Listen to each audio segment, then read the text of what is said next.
Hello guys, this will be the last question we are doing in cash budgets. After that we'll be starting with your flexible budget.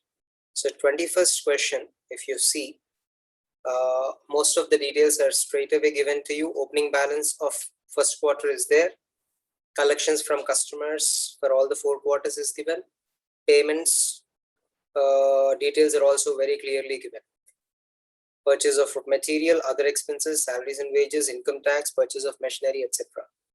The company desires to maintain a cash balance of 15,000 at the end of each quarter. So if closing balance is less than 15,000, what they will be doing? Cash can be borrowed or repaid in multiple of rupees 500 at interest of 10% per annum. So suppose if you're having a cash balance of less than 15,000, company would go and borrow money and the borrowing rate is 10% per annum. Management does not want to borrow cash more than what is necessary. Now what is necessary is just 15,000. So they don't want to borrow more than that and wants to repay as early as possible. In any event, loan cannot be extended beyond 4 quarters. So you have to close the loan within this 4 quarters. Interest is computed and paid when the principal is repaid. So very interesting point is interest is computed and paid when the principal is repaid. Suppose I borrow in the first quarter and when I'm paying in the second quarter, I will calculate interest only in the second quarter for what I am paying. That is what they are trying to say. Assuming the borrowing takes place at the beginning of and repayment are made at the end of the quarters. So whenever you borrow, it is beginning of the quarter counted as. Whenever you are paying, it is counted as that quarter ending. This is what is given to us. So let us try to do this. Question number 21. This is a cash budget.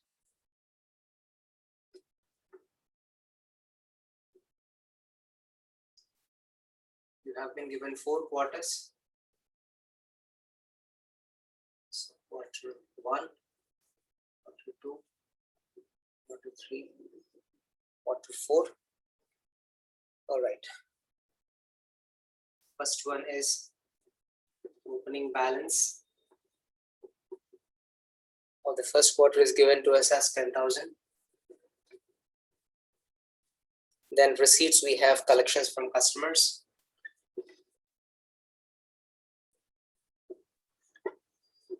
Receipts, collections from customers, 1,25,000. First quarter, second quarter is 1,50,000. Third quarter is 1,60,000. And fourth quarter is 2,21,000.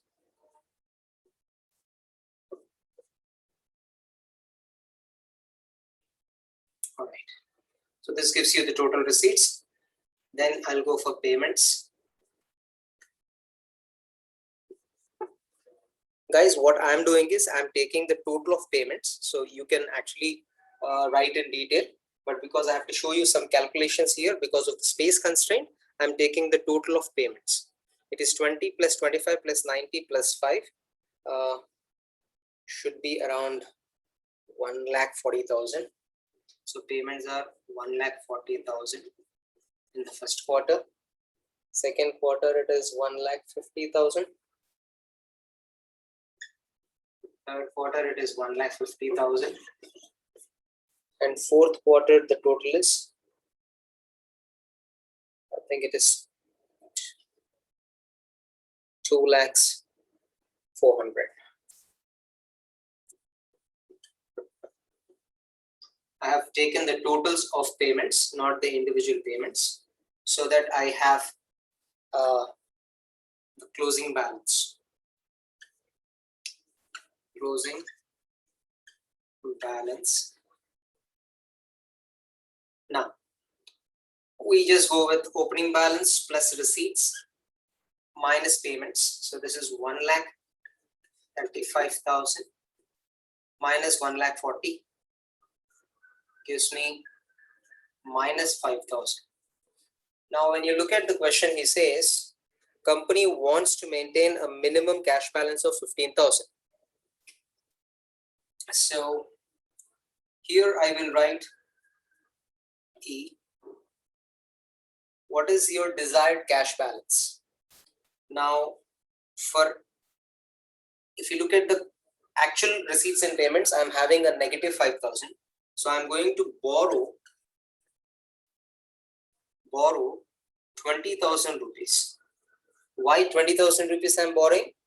Because if I borrow 20,000, then only I'll have a closing balance of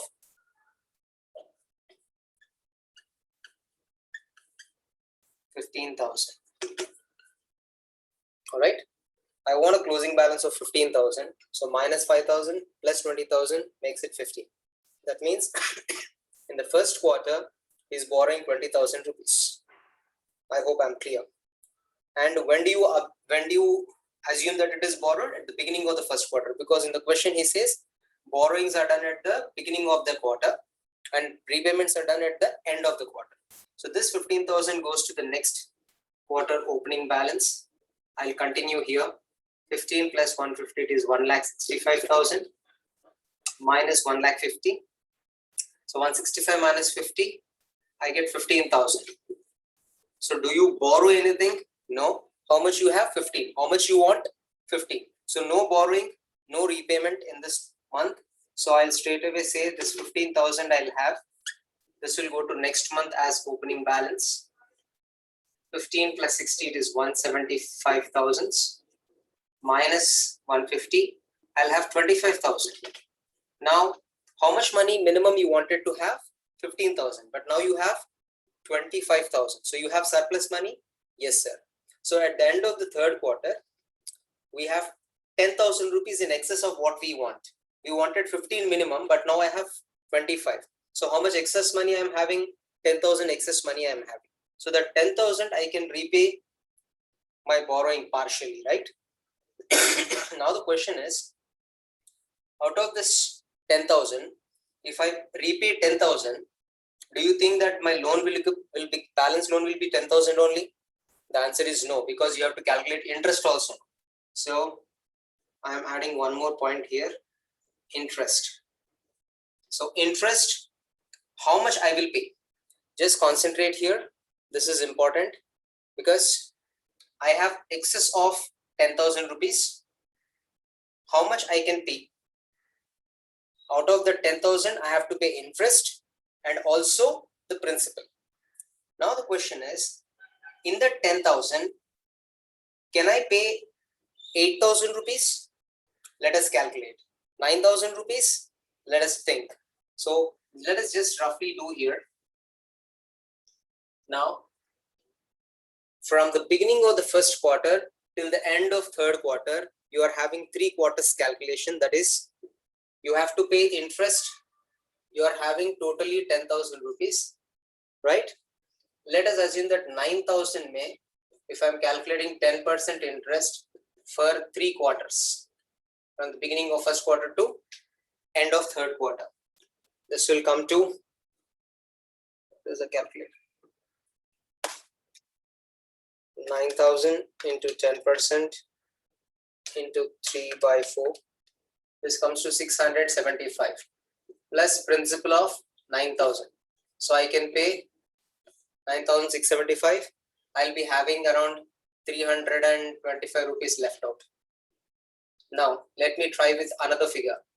Can I pay 9,500?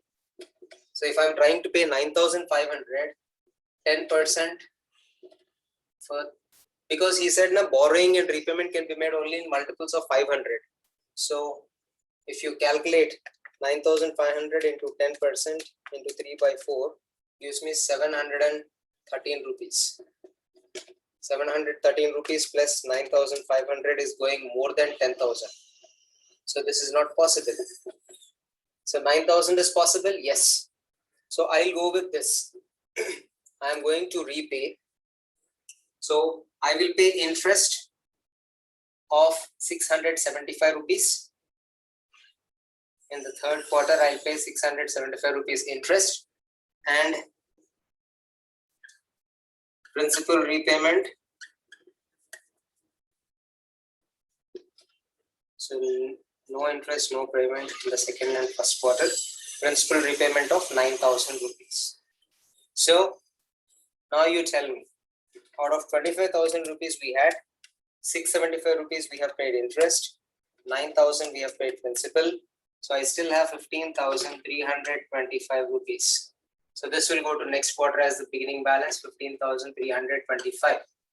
Add this plus 2,21,000, 2,36,325 minus 2,04,000 gives me 35,925. Now, if you look at this, there are no borrowings. You have borrowed 20, out of which you prepaid 9 at the end of the third quarter. So remaining 11,000. Do you have money? 11,000? Yes, plenty of money is there. Beyond 15, I have another 20. Beyond 15, I have another 20,925 rupees. So I can repay all the 11,000 here. So 11,000 I'll repay. So on 11,000 I have to pay interest also. So let me calculate the interest part on 11,000 rupees. So 11,000 into 10% from the beginning of the first quarter to the end of last quarter. So full year, so it is 1,100 rupees. So 1,100 I'll pay interest, 11,000 I'll repay principal out of 35,925. 1,100 interest, 11,000 principal is gone. I'll be left out with 23,825. 23,825 is a closing balance of the fourth quarter. So what is the point you need to understand here is, in the first quarter, I was having minus 5,000, so I borrowed 20 to make it 50. And this borrowing, I tried to repay in the third quarter. And third quarter, I had a surplus of 10,000. So I tried to repay 9,000 out of it because 675 I have to pay interest. Sir, why interest only 3/4? Because first quarter beginning to third quarter ending, 3/4 interest. So 3/4 interest only will be paid. And remaining 11,000 I paid in the fourth quarter ending. So from the first quarter beginning to last quarter ending, it's full year. So 11,000, 10%, 1,100, full interest is repaid. Is it okay? That is about question number 21. And that's all what we have in cash budget. Okay, so let me proceed with your next topic.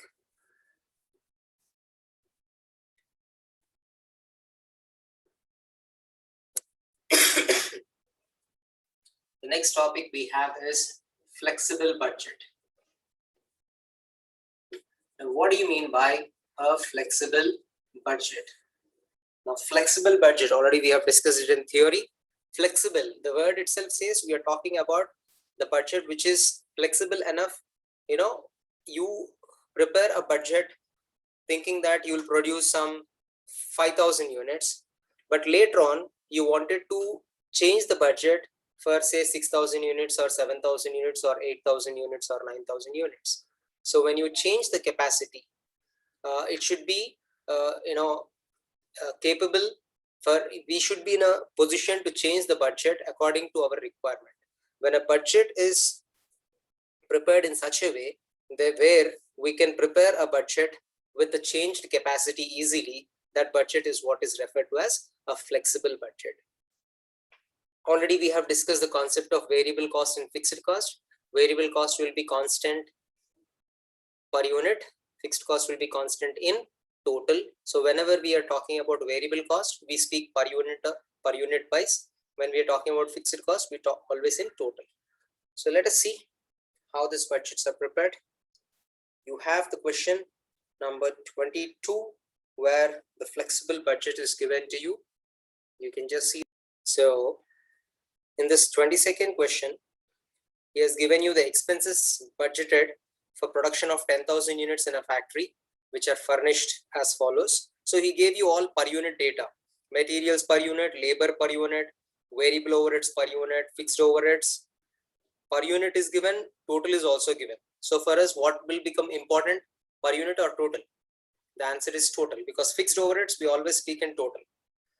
Variable expenses is 5 rupees per unit, selling and distribution expenses 13 rupees, 10% is fixed. That means it is partly fixed. So what do you call the partly fixed and partly variable? It is called semi-variable cost.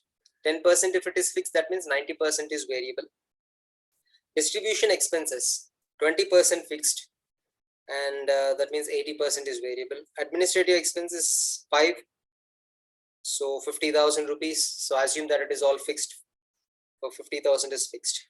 He's asking you to prepare a budget for 6,000 and 8,000 units. Admin expenses are fixed for all levels of output. So actually he gave production details of 10,000 units and is asking you to prepare at 6 and 8,000. So how do you prepare a flexible budget? Question number 22.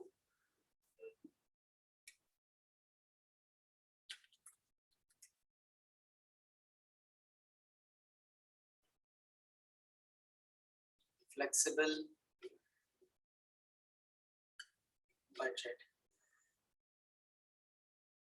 So you are given 10,000 units and you're asking me to prepare for 6,000 and 8,000 units. This is the output. Okay. We take the things into 3 categories. The first one is variable cost.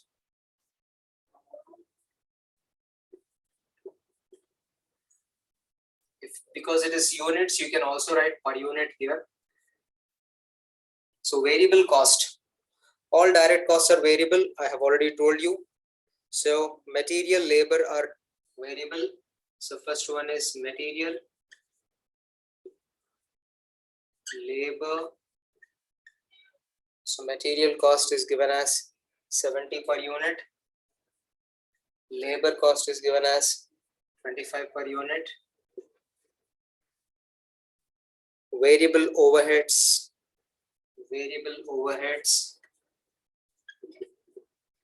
is given as 20 per unit. Fixed overheads I will not write now. Variable expenses direct. So direct expenses are given as 5 per unit. Then we have selling and distribution as semi-variable, admin as fixed. So these are the variable costs. I'm not filling anything right now, so just hold it.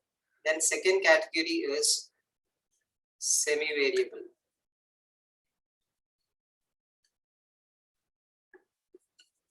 Semi-variable cost. And semi-variable cost, if you see, I have selling expenses and distribution expenses. I have selling expenses. In that I have variable. Selling expenses I have fixed. Semi means you have both the components. And we have distribution expenses also. Distribution expenses also. You have variable in it. Distribution expenses you have fixed in it. That's what we call a semi-variable, right? Where you have both the components in it. Now look at the selling variable, semi-variable. Selling expenses is given as 13 rupees. In that 10% is fixed. So you remember, don't write fixed per unit because I told you, fixed I always write in total. Only variable I will write. Selling expenses 13 rupees may 90% is variable. So 90%, 10% is fixed. And here distribution may 20% is fixed. That means 80% is variable.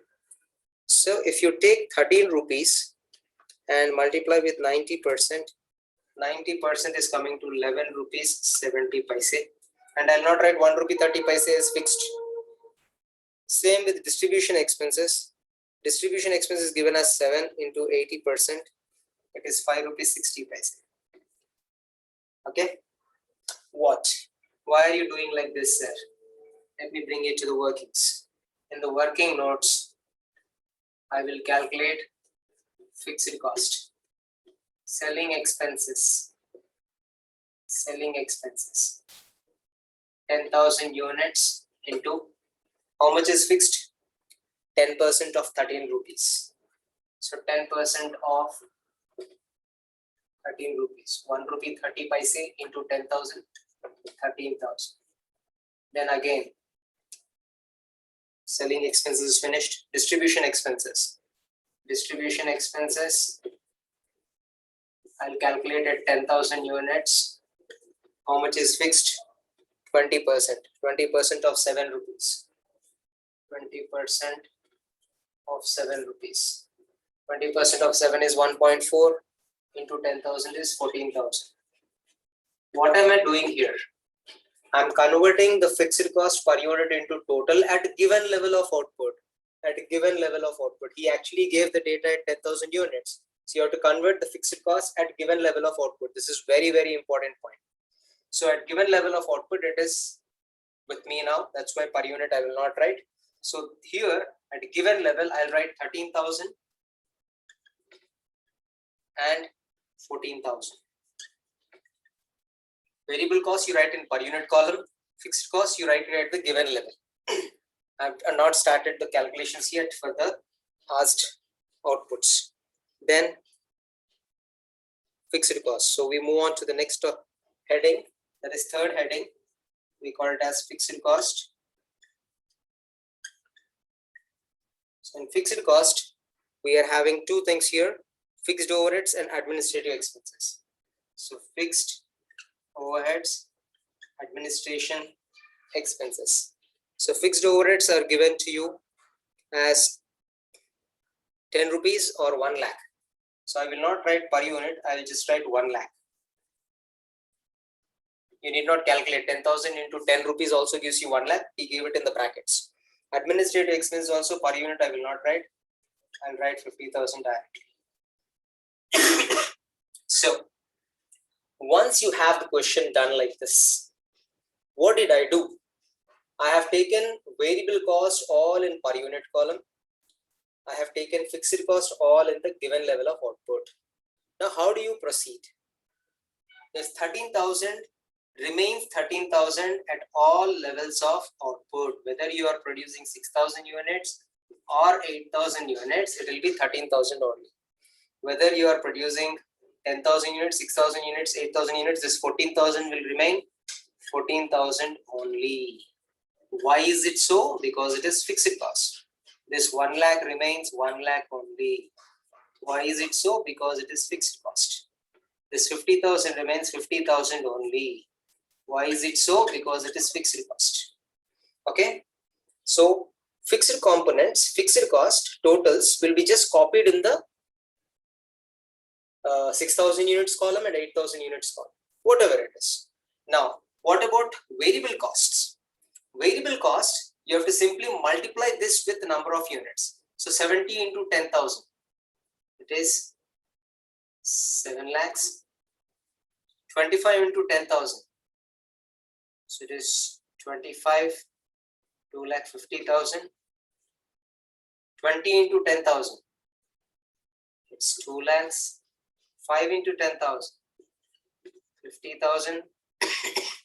11.7 into 10,000, 1,17,000. 5.6 into 10,000, it is 56,000. Like this. Sir, what about the other levels? This into 6,000, this into 6,000, this into 6,000, this into 6,000. So 6,000 into 70 is 4,20,000. 6,000 into 25, 1,50,000. 6,000 into 20, 1,20,000. 6,000 into 5, 30,000. 6,000 into 11.7, 70,200. 6,000 into 5.6, 33,600. What about this? 8,000 into all these things. 8,000 into 70, 5,60,000. 8,000 into 25, 2 lakhs. 8,000 into 20, 1,60,000. 8,000 into 5, 40. 8,000 into 11.7, 93,600, 8,000 into 5.6, 44,800. So if you look at the variable cost, 7 lakhs decreased, increased. When the output decreases, the cost decreases. Again, when the output increases, the cost increases. Variable cost is directly proportionate to your output. But when you look at the fixed cost, wherever you have a blank here, they are fixed costs for us. 13, 13, 13, 14, 14, 14, 1 lakh, 1 lakh, 1 lakh, 50, 50, 50. This is not changing. But 7 lakh, 4 lakh, 20, 5 lakh, 60 changed. 2 lakh, 50, 1 lakh, 50, 2 lakhs changed. So this is variable cost. This is fixed cost. You can just take the total. So to just take the totals and say, what is the total cost? 7 lakhs plus 2 lakh 50 plus 2 lakhs plus 50 plus 117 plus 13 plus 56 plus 14 plus 150 comes to 15 lakhs 50,000. Next is 4 lakh 20,000, 1 lakh 50,000, 20,000, 30,000, 70,200, 13,000, 33,600, 14,000, 150. This is 10 lakhs 800. This is 5 lakh 60. It's 2 lakhs 160, 40, 93.6, 13, 44.8.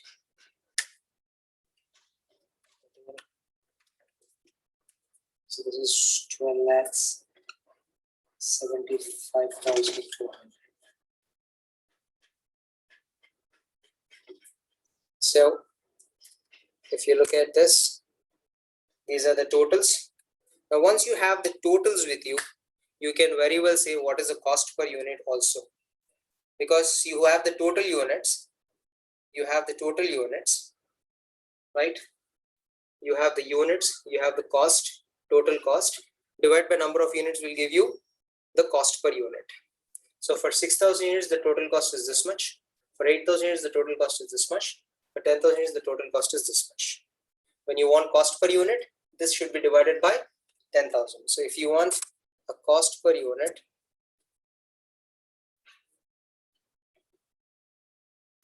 this is the total cost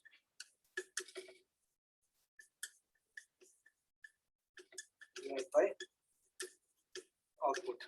So 15 lakh 50,000 divided by 10,000 gives you how much? So 155 rupees, right? You can actually calculate for others also. 1 lakh, 10 lakhs, 800 divided by 6,000. It is 166.80. 12 lakhs 75,400 divided by 8,000 is 159 rupees 43 paise. So this is how you can say the cost per unit and the variable cost. So what you need to learn from this particular problem is, whenever you are preparing a flexible budget, always see that variable cost is written per unit. Fixed cost, you always try to convert it into total and then bring it here into totals only. All right. So that is about your question number 22. Let me just see what we have next.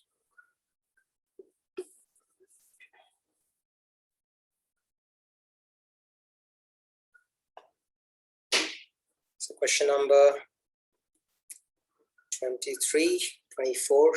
These are all flexible budgets only. Okay guys, I'll try to stop it here. We'll try to continue the other problems in the next class. Thank you.